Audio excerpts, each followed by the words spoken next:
बागवान यूनियन आपका स्वागत करते इस प्रेस वार्ता में।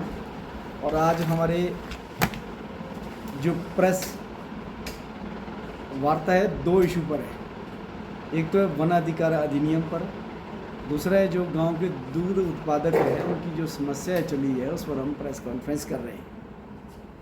तो माननीय जगत सिंह नेगी से हम लोग 16 मार्च 2025 को मिले थे और यहीं मिले थे हम रामपुर में। और बहुत डिटेल में हमने बात किया था कि जो माननीय उच्च न्यायालय का आदेश आया है 8 जनवरी 2025 का, जिनके पास सरकारी भूमि उसकी बेदखली का, उस पर हमने चर्चा की है।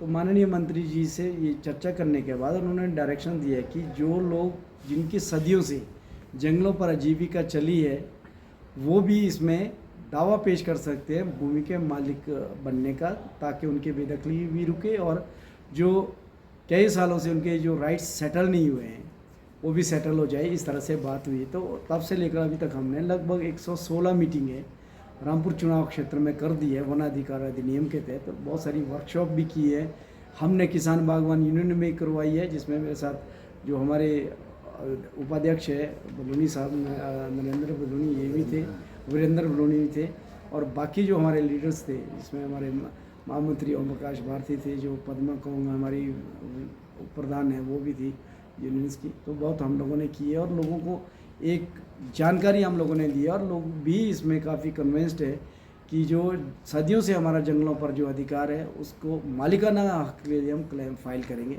तो ये हमने बात की है।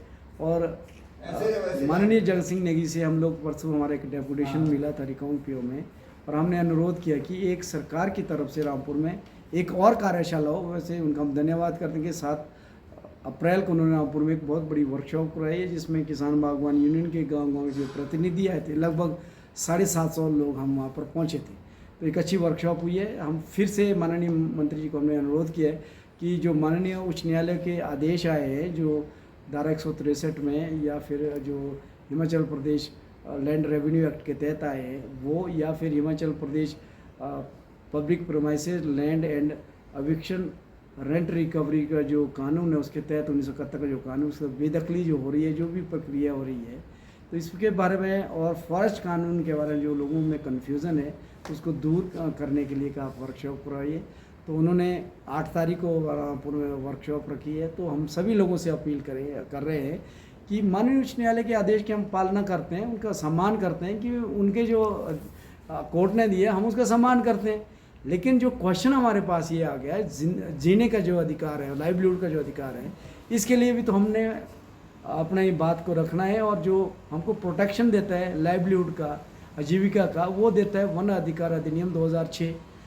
इसमें जय हमारे घर बने हैं, लोगों ने जो जंगल की भूमि पर घर बनाए, बगीचे बनाए या घास की टोली लगाई है, जो हमारे कैटल मेन्योर है जिसको गोबर बोलते हैं, उसके लिए हमने वो जो इकट्ठे किया उस जगह पर ग्रेज बोलते हैं हम उसको, या लकड़ी की खड़ौड़ी हमने लगाई है।